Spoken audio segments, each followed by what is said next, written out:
है कि भाई हम कबीरपंथी होने जा रहे हैं, आज हो जाएंगे, आज हम कबीरपंथी हो जाएंगे। कबीरपंथी हो जाएंगे तो अपन को क्या करना है, पहले समझ लेना चाहिए, पहले समझ लेना चाहिए। जैसे मेरा मानना है कि हम बाजार भी जाएं तो हमको पहले पता होना चाहिए कि हम बाजार क्यों जा रहे हैं, कि हम बाजार क्यों जा रहे हैं। अगर हमको पहले से पता है कि हम बाजार क्यों जा रहे हैं तो हम सौदा सही करके लाएंगे। भाई जिस कारण जा रहे हैं उस काम को हम पहले करेंगे, उस काम को करने के बाद शेष हमारे पास समय बचता है या पैसा बचता है तो हम और काम भी करते चले, और काम भी करते चले। हम उठा के मुंह चल दिए और बाजार जा रहे हैं। पापा पूछ रहे छोरा कहाँ जा रहे हैं, अब यारो बाजार तक जा रहा हूँ। अरे तो काम का ही है, बस आ रहा हूँ, तो अभी तो आ रहा हूँ। अरे तो फिर भी क्यों जा रहे। अब हो सके पापा कुछ बात ही बतानी हो, भाई कौन सा बाजार में जा रहे, वहां से अगर मेरे लिए कुछ मंगाना हो तो अगर बता दें तो क्या चला जाएगा भाई। लेकिन हमें पता ही नहीं होता हम बाजार क्यों जा रहे हैं। क्या करेंगे, वहां जाकर 100-200 रुपया खर्च करके और लौट आएंगे। घर आने पर पता लगा अरे यार सरफ तो रह गई। एकदम कैसे फील होगा ना भाई, अरे जिस वजह से हम गए थे वो तो रह ही गई। क्यों, क्या आप निश्चय करके नहीं गए, पक्का करके नहीं गए कि हम किस काम जा रहे हैं। इसी प्रकार से हम जब साहब की शरण में जा रहे हैं तो हमें पक्का कर लेना चाहिए कि हम क्यों जा रहे हैं। हमको पक्का कर लेना चाहिए कि क्यों जा रहे हैं। अगर हम पक्का करके जाएंगे तो निश्चित ही हम लाभ का सौदा करेंगे, निश्चित ही हमें लाभ का सौदा करेंगे। अब समझने की बात क्या रह गई इसमें कि तेरे मम्मी पापा तो मुझसे मिल लिए, चलो उनको समझ में आता है कि नहीं आता है उस पर नहीं जाना है, लेकिन आपको भी तो समझना होगा ना भाई। अभी तो तुम क्या समझ रहे हो, हमारी मम्मी की तबीयत खराब है इसलिए हमें ये करना पड़ रहा है, अभी तो ऐसे ही तो समझ रहे हो ना भाई। अगर मम्मी की तबीयत नहीं होती तो क्या आप मेरे से मिलते, नहीं मिलते, है ना। लेकिन अभी भी तुम्हारे दिमाग में मम्मी की तबीयत सही हो जाए ये कहेंगे जो हम सब कुछ करने के लिए केवल हमारे अभी टारगेट हमारे पास कि हमारी मम्मी सही हो जाए, इसीलिए तो ना। लेकिन मम्मी भी सही हो जाए और सौदा भी सत्य का प्राप्त हो जाए, यानी सौदा भी असल प्राप्त हो जाए और मम्मी एक पंथ दो काज। यानी हमें हमारा देखो अपना अपना राइट्स होता है, अपना अपना राइट्स होता है, किसी का क्या राइट है किसी का क्या राइट है। लेकिन कुछ बातें ऐसी होती हैं हमारे राइट से भी बाहर होती हैं और वो शायद हमारी जिंदगी में काम आ जाए। लेकिन अच्छा जिंदगी को कौन फॉलो नहीं करता, मूर्ख से लेकर ज्ञानी तक सब करते हैं ना। लाइफ को तो सब देखते हैं ना भाई। अरे आने वाले को नहीं देख रहे तो जाने वाली को तो देखिए, और जाने वाली लाइफ से भी हम कुछ सीख सकते हैं, जाने वाली लाइफ से भी हमें सीख सकते हैं। अगर हम जाने वाली लाइफ से भी कुछ सीखे तो हमारे वो अंश आगे भविष्य में काम आएंगे। जैसे हमने घर आकर झूठ बोली, मम्मी ने 2 झापट मारे, अब हमको राइट हो गया ना भाई। अगर हम झूठ नहीं बोलते तो 2 थप्पड़, अब भविष्य में उसको काम लो। जब हमने मम्मी से झूठ बोला 2 थप्पड़ खाए थे, अगर किसी से और से झूठ बोलेंगे तो बड़ा काम भी हो सकता है ना। तो उससे पहले कि हम क्या करें, उस झूठ को ही छोड़ दें जो हमारे जीवन में तकलीफ देती हो। और झूठ को छोड़ने के लिए हमें क्या करना पड़ेगा, सत्य से परिचय करना होगा। झूठ को छोड़ने के लिए हमें क्या करना होगा, सत्य से परिचय करना होगा। अब सत्य कौन बताएगा हमको भाई, और हमको लगे कि हाँ ये सत्य है तो यहाँ करनी चाहिए। अगर हमें लगता है कि इसमें कुछ तो गड़बड़ है तो उसको दोबारा रिपीट करो। जैसे एक बार में नहीं समझ में आई तो उसको हम दोबारा रिपीट करें, भाई मेरे को तो ये बात समझ में नहीं आई, फिर से समझाओ। आप 100 बार पूछोगे, मैं 100 बार बताऊंगा। कभी भी ये नहीं सोचना है कि साहब से कैसे बात करें, मैं आम आदमी हूं, मैं आम आदमी हूं, केवल आपकी सेवा के लिए हूं, केवल आप लोगों की सेवा के लिए ही हूं। और आप जैसे भी ऑर्डर हमको करेंगे हम तत्काल आपकी सेवा करेंगे। लेकिन ऑर्डर तो आपको ही करना पड़ेगा ना भाई, जो उसी पर तो हम चलेंगे। अभी हमको समझ लेना होगा कि आखिर सत्य को जाने कैसे। उसके लिए आपको कुछ बातें समझनी होंगी, जैसे तीर्थ, व्रत, त्योहार और पूजा। तीर्थ, व्रत, त्योहार और पूजा, ये 4 चीज़ हैं। ये चारों चीज़ें हमारे जीवन में महाबंधन का काम करती हैं। कैसे काम करती हैं? यानी हम चाहकर भी इनसे दूर नहीं जा सकते, जा भी नहीं पा रहे। तो अब हम नहीं करें कि आप इनसे दूर चले जाओ, लेकिन जिस चारपाई पर बैठे हैं हम उसको प्रॉपर तो कर लो कि हम इस पर बैठने लायक हैं कि नहीं है, या फिर ये चारपाई हमें झेल पाएगी, नहीं झेल पाएगी। उसके लिए बताया है कि बाणी बोलो विचार के, बाणी बोलो विचार के, बैठो ठोर निहार। जहां बैठ रहे हो उसको देख लो पहले, अब तुम्हारी बैठने की जगह है कि नहीं है। जो बोल रहे हो उस पर आपका ध्यान होना चाहिए, उस पर आपका ध्यान होना चाहिए कि मैं क्या बोल रहा हूं। बोलने के बाद ध्यान आता है तब तक तो बहुत गड़बड़ हो जाती है। यानी बोलते वक्त भी हमारा ध्यान उस पर होना चाहिए कि बाणी बोलो विचार के, बैठो ठोर निहार। कहे कबीर तादास को, कबीर साहब कहते हैं इस प्रकार के भगत को कबू न आवे हार। यानी वो कभी हार नहीं देखेंगे, वो धोखा नहीं खाएंगे। कि अब अपने समझ लिया भाई हमको विचार कर बोलना है कि जैसे मान लीजिए बोली मुंह से निकल जाए और गोली बंदूक से निकल जाए तो लौट कर वापस नहीं आती है। तो चलाने से पहले हम देख लें कि हमारा निशाना तो सही है ना भाई, मतलब निशाना तो प्रॉपर है ना। अगर ये देख लें तो आपसे मिस्टेक क्यों होंगी भाई, आपसे मिस्टेक क्यों होंगी? जब मिस्टेक नहीं होंगी तो पनिशमेंट नहीं है, मिस्टेक नहीं होंगी तो पनिशमेंट नहीं है, तो फिर हमें कष्ट कैसा है ना भाई। देखो कर्मों का मिले, चाहे बोली का मिले, चाहे आदत का मिले, पनिशमेंट तो सजा है ना भाई। उसको हिंदी में बोलो, अंग्रेजी में बोलो, काम एक ही होगा। मतलब 2 दुख खाने हैं। अब अंग्रेजी में कह दे चाहे हिंदी में कह दे, खाना 2 दुख है ना भाई। तो अपन क्या करें कि भाषा पर भी ना जाएं। अपन को क्या करना है? भाषा पर भी नहीं जाना, मकसद पर जाना है। अभी जैसे मान लीजिए आपको एक छोटा मैं ट्रेलर दिखाऊंगा फिल्म, बाकी अगर तुम हमसे जुड़े रहे तो आपको सारी फिल्म समझ में आ जाएगी। सबसे पहले ले लेते हैं जैसे पूजा। पूजा तो करते होंगे ना आप? करते ही नहीं है? कोई इष्ट ही नहीं है आपका? अगरबत्ती लगाते हैं, अगरबत्ती लगाते। दुनिया को तो देखा होगा भाई, जैसे पूजा करते हो दुनिया को तो देखा होगा। पूजा में अभिन्न अंग होता है भोग लगाना और आरती करना। ये पूजा के अभिन्न अंग है। अगर भोग नहीं लगाया तो आरती संपन्न नहीं हुई, अगर आरती नहीं करी तो पूजा संपन्न नहीं है। ये वेदों में भी लिखा है, शास्त्रों में भी लिखा है। अब विचार करो, आप लोग नहीं लगाते हैं, चलो अच्छी बात है, आप लोग नहीं लगाते हैं, लेकिन सारा जमाना जैसे दीपावली पूजते हैं तो आँच पर भोग तो लगाते हैं। लक्ष्मी पूजन के वक्त, लक्ष्मी पूजन के वक्त लगाते हैं। आप भी लगाते हैं ना? हाँ, अभी कह रहे थे हम नहीं करते हैं।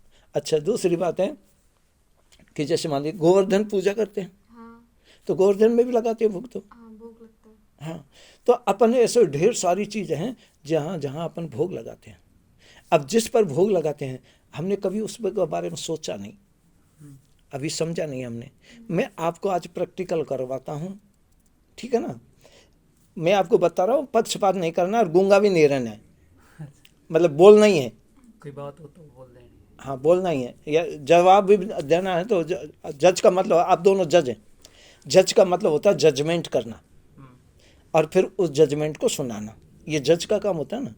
अरे वो कहीं केस देख बा थोड़ी जाए जज, नहीं, वहाँ तो पार्टी आकर अपनी अपनी बात रखते हैं। जब वो बात रखते हैं तो जज का काम है उन पर जजमेंट लेना, जज का काम है उन पर जजमेंट लेना और फिर जजमेंट को सुनाना, यही तो काम है जज का।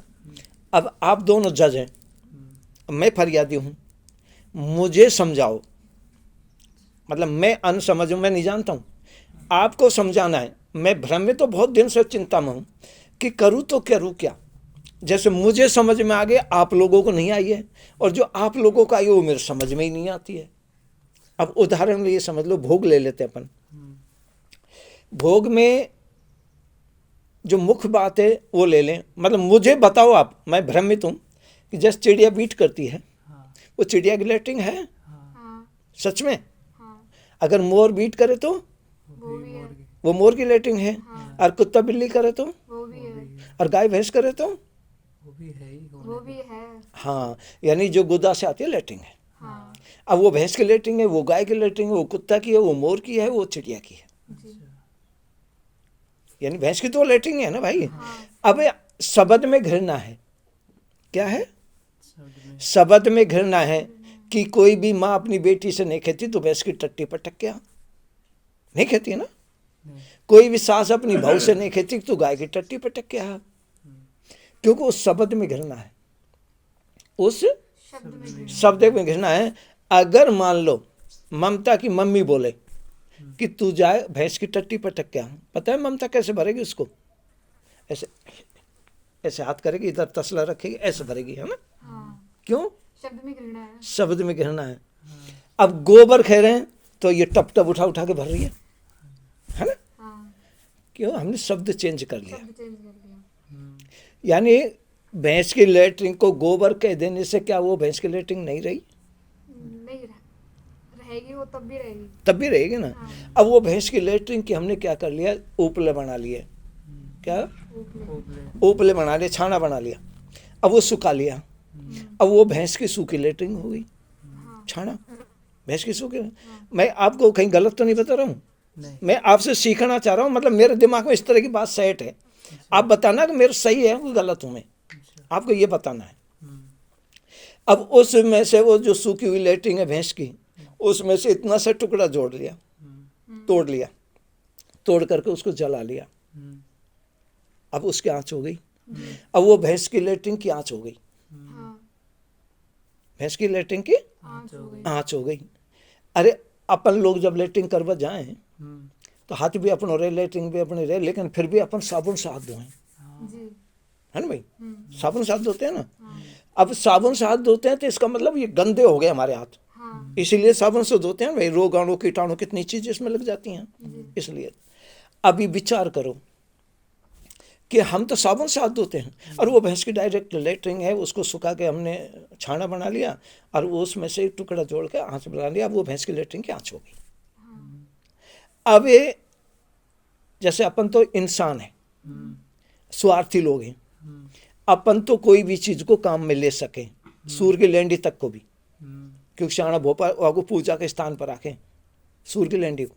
सूर की लेंडी क्या होती है? जैसे सुअर लेटरिंग को खाकर फिर लेटरिंग करे, लेटरिंग को खाकर फिर लेटरिंग करे, वो सुअर की लेंडी होती है। वो शाणा भोपा जो इलाज करने वाले हैं ना भूत प्रेतन का, वो खा रखे हैं, वो पूजा का, पूजा के स्थल पर। पूजा के स्थल पर रखें। कोई भी इस तरह का रोग आया भूत ऊत वाला, तो वह आँच पर रखे, वह की धोने दें, और गुद्दी पकड़ के उनके मुंह खोल कि नाक मोर कम कम जाए ना। हाँ तो वो उनका मानना है कि जब ये सूर की लेटरिंग की जब बदबू जाएगी अंदर, तो अंदर का भूत बाहर आ जाएगा, अंदर का भूत, हाँ, गंदो भूत है जो गंदगी सौटे को। चलो मुंह खुलवा दिया, अब वो जो धुआं गई, हम स्वार्थी लोग इसलिए तो कर रहे हैं, नहीं है अपने स्वार्थ के लिए कर रहे हैं, नहीं वो धुनी अगर पड़ोस में भी हो तो अपन को बर्दाश्त होगी? नहीं नहीं होगी ना। और मजबूरी में घर में भी करनी पड़ रही है, हाँ तो हम स्वार्थी हो ना भाई। पर भगवान भी स्वार्थी हैं क्या? नहीं नहीं होना भी नहीं चाहिए भगवान को, तो स्वार्थी नहीं होना चाहिए ना। तो अब भगवानों की क्या मजबूरी है कि वो लेटरिंग की आंच पे ही भोजन करते हैं भाई? नहीं वो भैंस की लेटरिंग है, उसकी आंच है, लेटरिंग की आंच है, लेटरिंग भैंस की लेटरिंग की आंच पर भोजन करना इनकी क्या मजबूरी है हाँ ये कोई नहीं भाई? और जो भैंस की लेटरिंग की आंच पर जो लोग, या गाय की लेटरिंग की आंच पर जो लोग भोजन करते हैं, वो अच्छे लोग होंगे कि बुरे लोग होंगे भाई? बुरे तो ये तो कैसे इंसान का नहीं, वो तो प्रकृति बताएगी नहीं ऐसे नहीं तो। प्रकृति क्यों, आप देखो ना लेटरिन की आंच पे जो भोजन कर रहे हैं, हाँ। जिनको भोजन ही लेटरिन की आंच पे पसंद है, अच्छा, वो अच्छे लोग होंगे तेरे हिसाब से, पवित्र होंगे। मतलब ये तो कैसे बता सकते हैं? जजमेंट नहीं दिया आपने। तो इंसान की प्रकृति तो कई दुनिया तरीके पर प्रकृति पर मत जाइए। से- नहीं मतलब नेचर। हाँ, अच्छा बुरा को खाली अच्छा फैसलो- बुरा की अच्छा बुरा को फैसलो करे, मतलब अभी वो अच्छा है बुरा है। मानी जो लेटरिन की आंच पर भोजन करते हैं वो लोग अच्छे लोग हैं कि बुरे लोग हैं? प्रकृति पर क्यों जाते हो, ये तो मुझे समझाओ। तो तेरे डिपेंड, तेरी बात जजमेंट तो आपको करना है, संसार को थोड़ी करना है। और मैंने कहा था पक्षपात मत करना, लेकिन फिर कर रहे हो तुम। दुनिया की सोच के उस पे मत दुनिया से जाओ। हाँ, दुनिया पर मत जाओ। खुद के हिसाब से आंसर दो। तेरे हिसाब से या तुम बताओ जो वो लेटरिन की अच्छा आंच है, पर बुरा भोजन है, करते हैं बस वो अच्छे लोग हैं कि बुरे लोग हैं? लेटरिन की आंच पर कौन भोजन करता है? अच्छे लोग।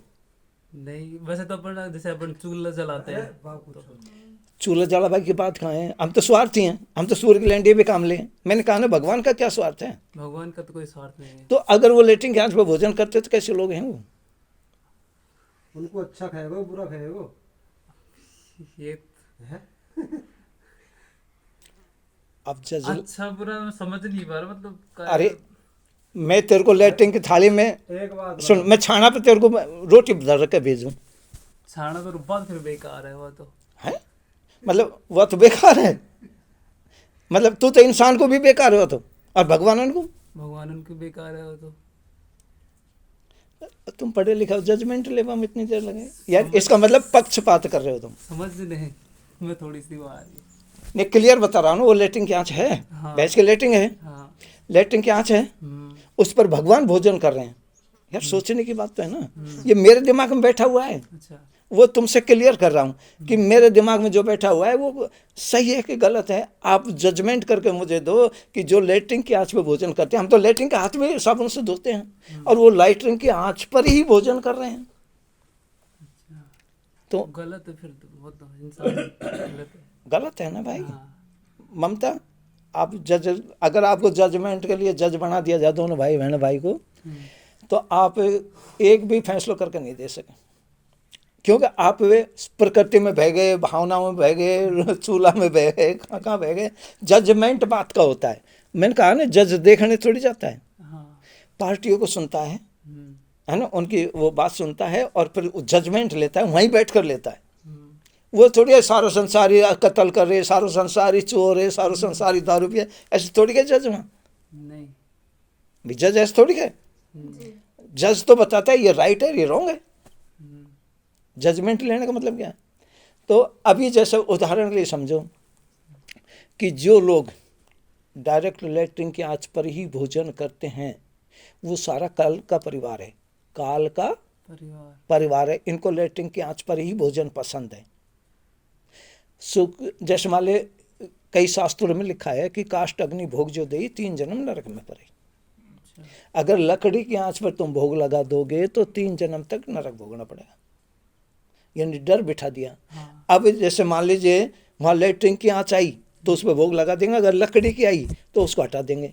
क्यों हटा देंगे? कि वो लेटरिन की आंच नहीं है, भैंस की लेटरिन की आंच नहीं है, इसलिए उसको हटा देंगे। इनका उसी आंच पर भोजन करने का एक प्रयोजन है। जिस घर में लेटरिन की आंच पर भोग लगता है उसकी बदबू पूरे परिवार में, वो घर में जहाँ भी हमारे 4 कोने जो भी हैं सब में फैलता है। जहाँ जहाँ तक वो बदबू फैलती है वो अशुद्ध हो जाता है। लेटरिन की आंच का भोग जब फैलता है तो वहाँ पर परमात्मा का वास नहीं हो सकता, क्योंकि परमात्मा का वास गंदगी में नहीं होता है, गंदगी में नहीं होता है। तो अगर वहाँ परमात्मा का वास चाहिए तो हमको ये, चाहे भैंस के लेटरिन हो, चाहे गाय के लेटरिन हो, वो कुछ भी हो, चाहे रामदेव बाबा उसको पवित्र बताता हो, तो रामदेव बाबा तो कहे इसका गोबर को भी निचोड़ और पियो। रामदेव बाबा तो कहे वो गाय को गोबर है ना, या कोई कपड़ा में लो और फिर वहाँ को निचोड़ो, जो हमारा रस आवे गोबर में वाय भी पियो। गाय मूते जाय भी पियो। ऐसे विद्वान बहुत हैं, ऐसे शास्त्री भी बहुत हैं जो मतलब इस तरह की बातें करते हैं। लेकिन जीव हत्या गाय की हो, भैंस की हो, कबूतर की हो, मोर की हो, ये सभी गलत है। हाँ मुर्गा की हो, बकरा की, सब गलत है। गलत है। लेकिन ये शास्त्री लोग जब प्रवचन करते हैं तो कहते हैं गाय की हत्या मत करो, बस ये कहते हैं। क्यों भाई, मुर्गा में राम नहीं है, हाँ जी तो बकरा में राम नहीं है, मतलब ये तो जायज है, और बस गाय नाजायज है। यानी जो विरोध करते हैं, भाई सबका करो ना, हाँ बकरा का भी करो, मुर्गा का भी करो, हैं, सुअर का भी करो, सबका करो। कि साहब कहते हैं कि जीवों की हत्या नहीं करनी चाहिए, क्योंकि सबके भीतर राम का वास है। हाँ, जीव तो सब में ही है। जीव तो सब में है ना भाई। तो जो जीवत से मुर्दा कर दें, ये कौन सा ग्रंथ है? सिर्फ एक गाय बचानी है बस, कि मुर्गा से बकरा से हमारी क्या दुश्मनी है भाई? सही कहा। उनसे क्या दुश्मनी है? अब लोग क्या समझते हैं, गाय पर खूब रोक है, लेकिन लोग उसको चोरी छुपे काट रहे हैं। तो काट रहे हैं तो क्या उसको दर्द नहीं होता? चोरी छुपे काटे जब दर्द नहीं होता क्या? होता है। होता तो है। जब गाय को दर्द होता है तो बकरा को भी होता है, मुर्गा को भी होता है, सबको होता है ना। तो विरोध करना तो सबका करो, ठीक है ना भाई, राइट तो ये कहता है। अभी मैं बहुत ना समझूं, मुझको तुम जैसे लोगों से समझना पड़ता है कि अभी तुमने जैसे मेरी गलत फहमी दूर कर दी। मैं जो सोच रहा हूँ, अगर भाई ये लेटरिन के आंच पे भोजन लगा, भाई बात सिर्फ मैं ही क्यों जानूं? ये सब लोग क्यों नहीं जानते? यानी अब से पहले तुम भी नहीं जानते थे इस बात को। क्यों भाई, मैं कहीं आपको गलत तो नहीं कह रहा हूँ? नहीं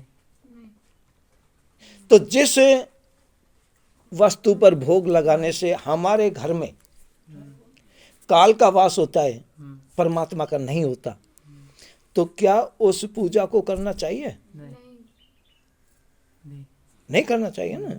घर में लेटरिन के आंच पर भोग लगाना चाहिए? नहीं नहीं लगाना चाहिए। क्यों?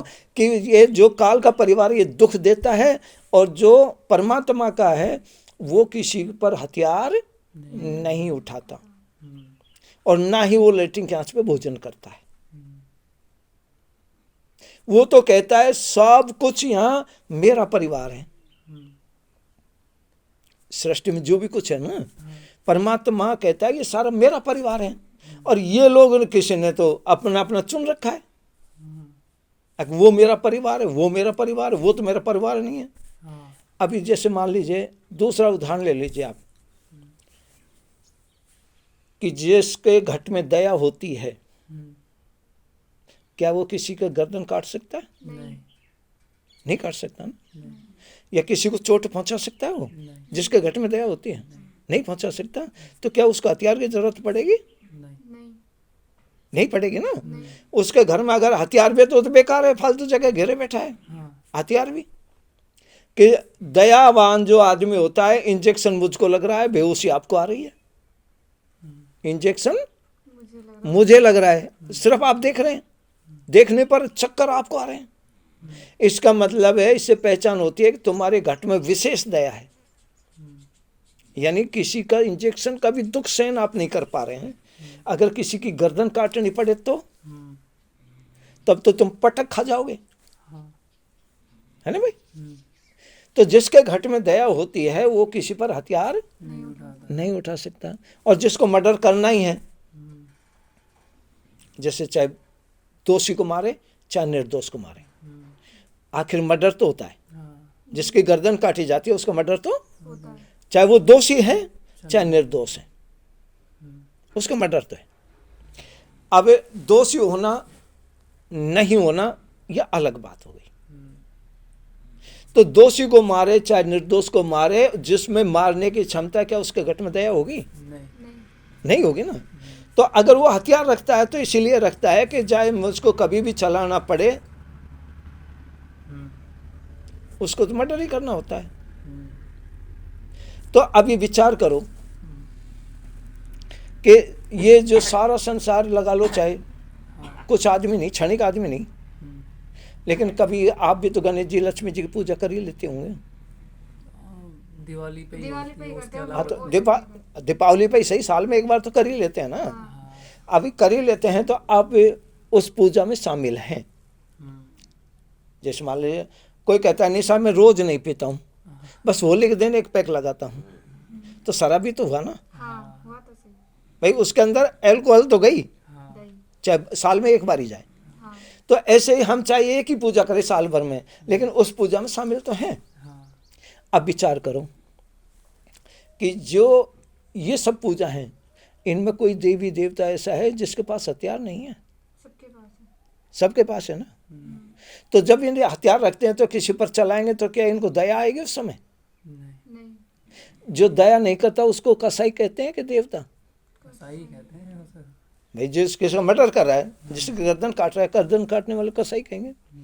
तो आप किसकी पूजा कर रहे हैं? कसाई की। फिर क्या चाहिए आपको? सुख। फिर भी आपको सुख चाहिए, यानी पूजा किसकी कर रहे हैं? कसाई। कसाई की। और सुख चाहिए, फिर ऐसे कैसे होगा? यानी आँच से खिलना है, जलना भी नहीं चाहिए। हाँ आग से तो खिलना है और जलना भी नहीं चाहिए। संभव है क्या? नहीं। नहीं। एक आदमी ने मुझसे भागलपुर में कहा था, साहब उन्होंने तो दुष्टों का नाश करने के लिए हथियार उठाए थे। जितने भी देवी देवता ने हथियार उठाए तो किस लिए उठाए? दुष्टों को दुष्टों ना- दुष्टों का नाश करने के लिए। भाई ये दुष्ट बनाए किसने? उन्होंने बनाए। उन्होंने ही बनाए ना। जब उनको भगत लोग ही चाहिए थे, जब अच्छे लोग ही चाहिए थे, या ऐसे लोग चाहिए थे, तो बुरे क्यों बनाए? चलो बुरे बना भी दिए गलती से, गलती से बन भी गए या बना भी दिए, तो उनको मारने की क्या जरूरत है? उनकी बुराई मार देते हैं ना भाई। हाँ उन्हें सुधार दिया जाए। भाई मनुष्य बुरा थोड़ी होता है, बुराई की वजह से बुरा होता है। जैसे बोतल खराब थोड़ी होती है, लेकिन उसमें दारू भर दे तो दारू की बोतल होगी ना, हाँ फिर उसको हाथ लगाने की भी हिम्मत नहीं पड़ेगी नहीं पीने वाले को, जो परहेज करता है ना।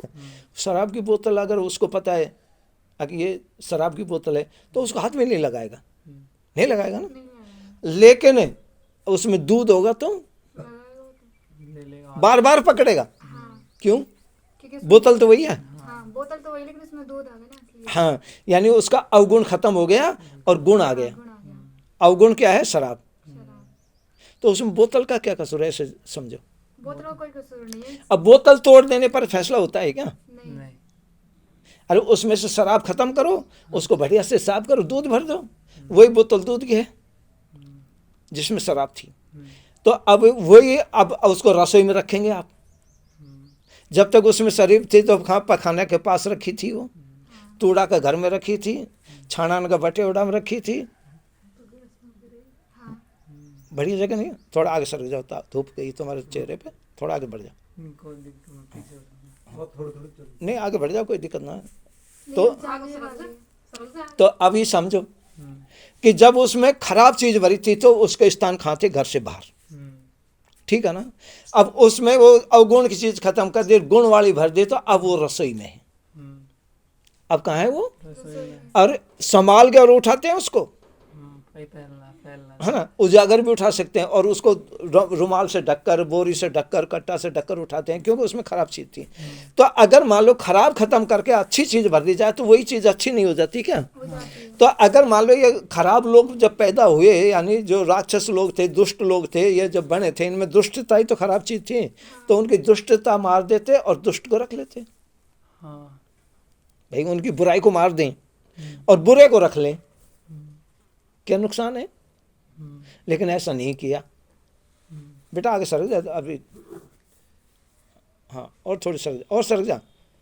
हाँ काफ़ी जगह आगे, कोई दिक्कत नहीं। हाँ अब चेहरे पर से धूप आगे निकल जाएगी। अब विचार करो, इनका उसमें भी एक प्रयोजन है,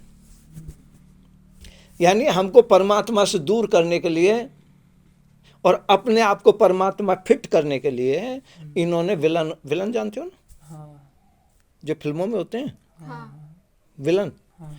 तो इन्होंने अपने आप को परमात्मा फिट करने के लिए क्या उतारे? इन्होंने विलन उतारे।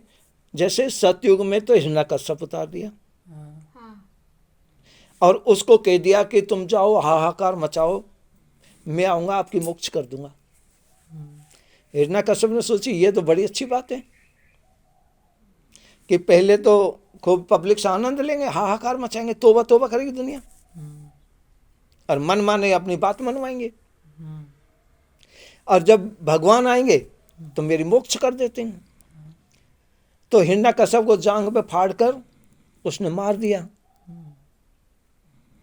तो पूरी दुनिया में जय जयकार होगी, हे परमात्मा तुम नहीं आते तो ये दुष्ट हमारे साथ क्या क्या करता। अब अच्छा हुआ, अब अच्छा हुआ कि ये खत्म ही हो गया। तो उन्होंने परमात्मा से हम लोगों को दूर करने के लिए ये लीला करी थी। किसके क्या करी? लीला। लीला। कि ये जो जीव हैं इनको समझ में आ जाए कि हम परमात्मा हैं, हमने आपको बचाया है, हमने आपको बचाया है। और पब्लिक ने क्या मान लिया कि दुष्ट की मृत्यु होने पर वो समझ गए अब हम फ्री हैं। अगर उसकी बुराई मार देते ये और हिरण्यकश्यप को रख लेते तो इनको परमात्मा फिट होने में दिक्कत होती, इनको परमात्मा होने में दिक्कत होती। हाँ फिट होने में दिक्कत होती। तो इन्होंने पहले विलन उतारा, विलन को मारा और हीरो बनकर आप फिट हो गए। अब हम जो परमात्मा जो आवे ने जावे मरे नहीं जन्मे, जो आवे ने जावे मरे नहीं जन्मे, उससे दूर होकर और ये जो आने जाने वाले परमात्माएं इनके चक्कर में फंस गए। अब वो जो सत्य पुरुष है, ऐसा कौन है जो आवे ने जावे मरे नहीं जन्मे?